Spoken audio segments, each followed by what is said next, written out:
महंगाई खूब हो गई है। एक आम आदमी इस देश के अंदर महंगाई से बहुत ज्यादा परेशान है। घर का खर्चा चलना मुश्किल हो गया। एक जिम्मेदार सरकार होने के नाते दिल्ली के अंदर तीसरी बार जनता ने हमारे ऊपर भरोसा किया। इतना भारी बहुमत हम लोगों को दिल्ली के अंदर दिया। अब एमसीडी के भी चुनाव जिता दिए हम लोगों को। पहले कभी नहीं हुआ था। पहले क्या होता था दिल्ली के अंदर कि दिल्ली सरकार में एक पार्टी की सरकार बनती थी, वो इतने उल्टे सीधे काम करते थे कि एमसीडी में फिर जनता दुखी होकर दूसरी पार्टी की सरकार बना देती थी। फिर वो एमसीडी वाले इतने दुखी कर देते थे कि फिर दिल्ली में पहली बार ऐसा हुआ कि 3 बार हमारी सरकार बनी और एमसीडी में भी हमारी सरकार बन गई। दिल्ली में हमने जनता को खूब सारी फ्री की सुविधाएं दी हैं। हमने जनता के लिए शिक्षा फ्री कर दी, हमने जनता के लिए हॉस्पिटल फ्री कर दिए, घर में किसी के कोई बीमार हो जाए तो उसका सारा इलाज फ्री कर दिया, हमने बिजली फ्री कर दी, हमने पानी फ्री कर दिया, तीर्थ यात्रा पे लेके जाते हैं लोगों को। इस वजह से आपको जान के बड़ी खुशी होगी, ये डेटा मैं नहीं दे रहा, केंद्र सरकार की एक रिपोर्ट आई है।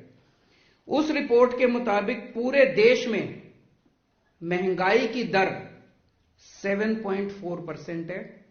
पूरे देश में महंगाई की दर 7.4% है और दिल्ली में महंगाई की दर 4% है।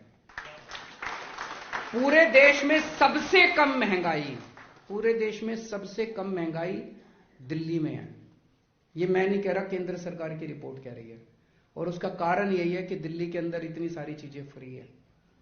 दिल्ली देश का सबसे बड़ा शहर है और हम सोच सकते हैं कि शहरों में नेचुरली महंगाई होती है।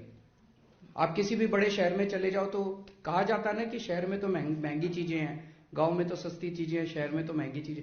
तो दिल्ली में तो सबसे ज्यादा महंगी होनी चाहिए थी पूरे देश में। दिल्ली तो देश की राजधानी है, सबसे बड़ा शहर है, सबसे ज्यादा चीजें महंगी दिल्ली में होनी चाहिए थी।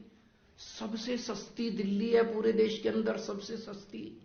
ये भी एक मॉडल है अपने आप में, दुनिया के लिए मॉडल है। और सबसे में ज्यादा महंगाई कहां है? उत्तर प्रदेश, मध्य प्रदेश और गुजरात में 8% महंगाई है। भारतीय जनता पार्टी के सारे राज्यों में सबसे ज्यादा महंगाई है और दिल्ली में सबसे कम महंगाई है। तो महंगाई कम हो तो सकती है, शर्त एक ही है, आम आदमी पार्टी जैसी एक ईमानदार सरकार।